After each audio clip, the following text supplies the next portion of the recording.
Native versus invasive. What's the difference? How can you tell them apart? Well, a native plant is a plant that naturally occurs in a particular region or ecosystem and has been for several hundreds or thousands of years. And comparatively, an invasive plant is introduced to a new area. They negatively impact human health, the environment, and/or the economy. Because they're new to these ecosystems, they sometimes lack natural controls such as predators or diseases. Invasive plants can also alter natural ecosystem processes.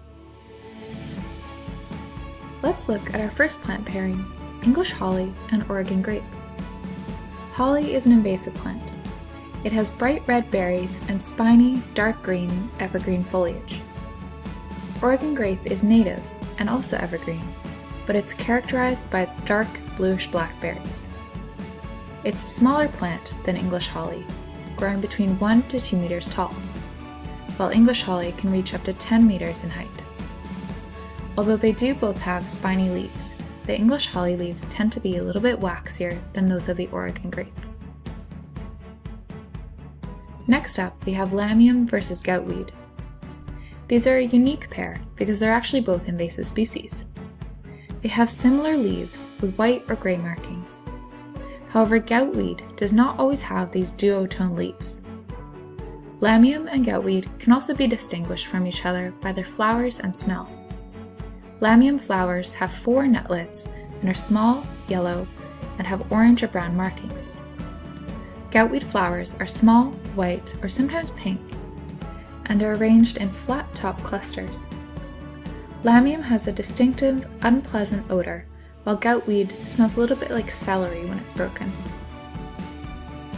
Did you know there's actually different kinds of blackberries that grow in the state of Skye? Himalayan blackberry is a highly competitive invasive plant. Trailing blackberry, on the other hand, is a native blackberry in BC. When flowering, they're differentiated by their flower size and shape. Himalayan blackberry has clustering white-pink flowers that are about 2.5 centimeters in diameter. The petals are also broader than the native trailing blackberries. Himalayan blackberry also forms large, dense bushes that can be up to 3 meters high, while trailing blackberry, like the name suggests, trails on the ground reaching only about 50 centimeters in height. Black raspberry is another native plant that can also be confused for Himalayan blackberry, but they can be distinguished by their leaves. Himalayan blackberry has egg-shaped leaves with 3 to 5 leaflets and sharp point tips, with gray woolly undersides. The black raspberry has pinnate leaves with 5 leaflets and does not have gray woolly undersides. Another distinguishing trait is that the black raspberry stems produce a white residue, while the Himalayan blackberry stems do not. The knotweed species are highly aggressive invasive plants. Knotweeds have large, hollow, upright green stems that kind of resemble bamboo. Ocean spray has slender, hairy stems. Knotweeds bloom in late summer, while ocean spray blooms between May and July. Another knotweed lookalike is the Red-Osier Dogwood. They can be differentiated from knotweed by their flowers. Knotweed has plume-like flower clusters, while Red-Osier Dogwood has flowers that are arranged in a flat-top, umbrella-like cluster. And our last pair is the scentless chamomile and the Shasta Daisy. Scentless chamomile is invasive, and Shasta Daisy is a non-invasive hybrid.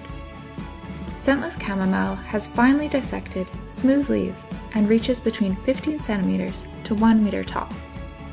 Their flowers are small, with many thin petals.